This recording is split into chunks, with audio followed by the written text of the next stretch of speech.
Cześć, tu Jakub Grygier, wasz przewodnik sudecki i wrocławski.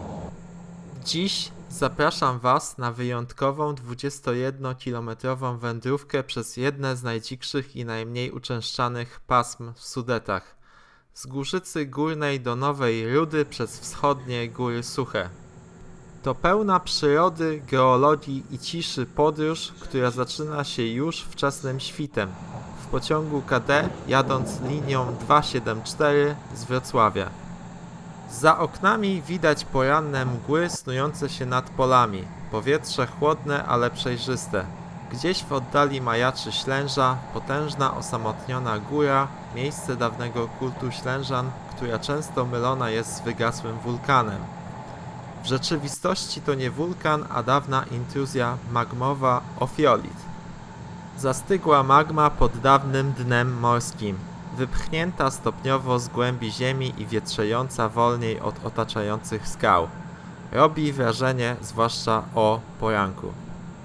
Zbliżając się do Sudetów, przekraczamy geologiczną granicę Sudecki Uskok Brzeżny. To miejsce, gdzie w terenie wyraźnie zmienia się rzeźba, teren zaczyna się gwałtownie wznosić. Jest to stary uskok, pęknięcie tektoniczne sprzed 300 milionów lat. Po przesiadce w Wałbrzychu wysiadamy w Głuszycy Górnej, małej górskiej wsi.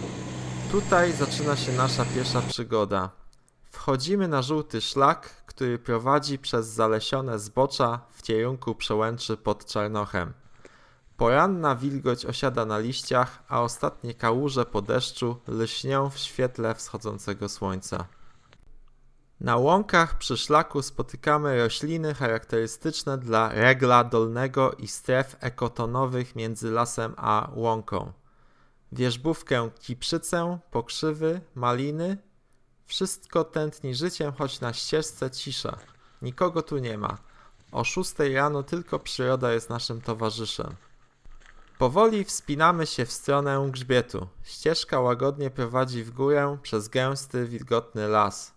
Wśród mchów i paproci pojawia się szczawik zajęczy i jastrzębce, żółte kwiaty.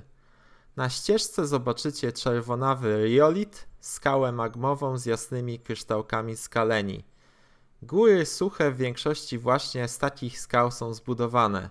Ich przeszłość wulkaniczna z końca orogenezy warscyjskiej odciska się tu niemal na każdym kamieniu. Zbliżamy się do granicy państwowej. Wśród drzew pojawia się słupek graniczny z godłem Czech. Czeski lew z koroną, czarny orzeł śląski z przepaską henrykowską i morawski orzeł. Graniczne oznaczenia mają swoją funkcję. Jeśli na słupku widzimy cyfry rzymskie, jest to słupek główny. Jeżeli widzimy cyfry arabskie, jest to słupek pomocniczy. Czasem te małe detale opowiadają większą historię niż tablice informacyjne. Zielony szlak graniczny prowadzi nas przez paprocie, borówki i dzikie jeżyny. Las zaczyna się rozrzedzać i z grzbietu pojawiają się pierwsze widoki.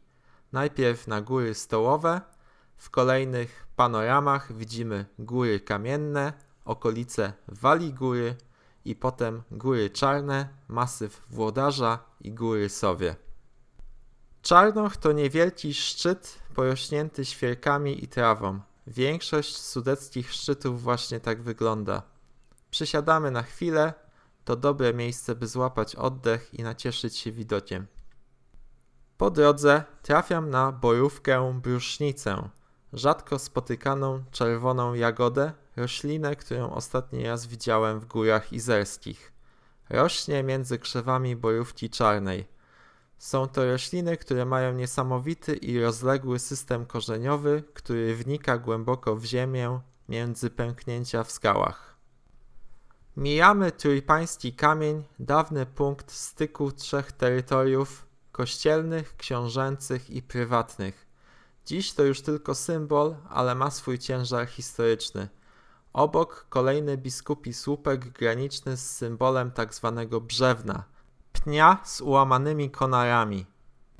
Dalej las staje się bardziej dziki, z dominującą monokulturą świerka.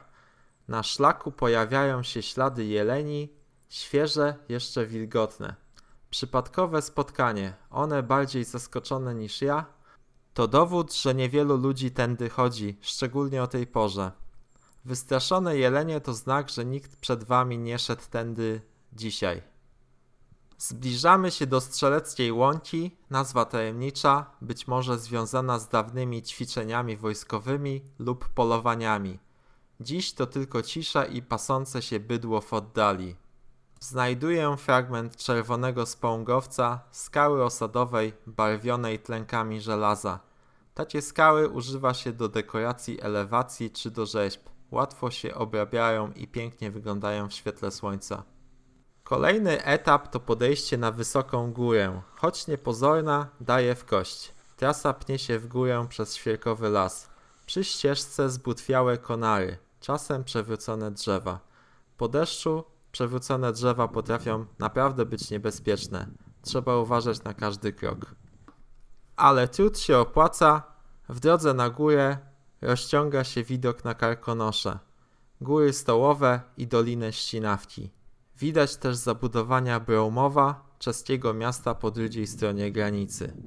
Schodząc niżej, krajobraz staje się łagodniejszy. Wśród wilgotnych, zacienionych miejsc odnajduję kopytnik pospolity.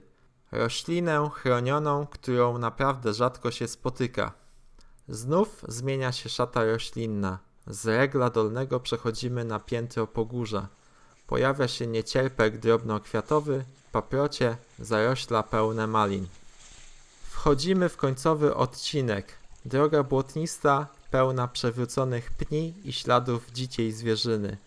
W jednym miejscu wypłukany melafir wygląda jak fragment meteorytu. A obok biały grzyb rozkłada pień drzewa od środka. Natura robi swoje. W końcu docieramy do Włodowic, niewielkiej wsi łańcuchowej położonej w dolinie Włodzicy, dopływie Ścinawki. Przechodzimy przez most i skręcamy obok barokowego kościoła świętego Piotra Kanizjusza. Na ostatnim odcinku trasy po prawej stronie szlaku zobaczymy wyrobisko czerwonego spągowca, piaskowca zabarwionego tlenkami żelaza. Przechodzimy przez wiadukt nad Sudecką Koleją Górską, przez magiczne schody i jesteśmy na stacji Nowa Ruda. Piękny, historyzujący budynek. I tutaj kończymy nasze dzisiejsze przejście. Siadam na peronie, czekam na pociąg, 21 km w nogach, mnóstwo widoków w głowie i poczucie, że znowu odkryłem kawałek dzikiej, niedocenionej Polski.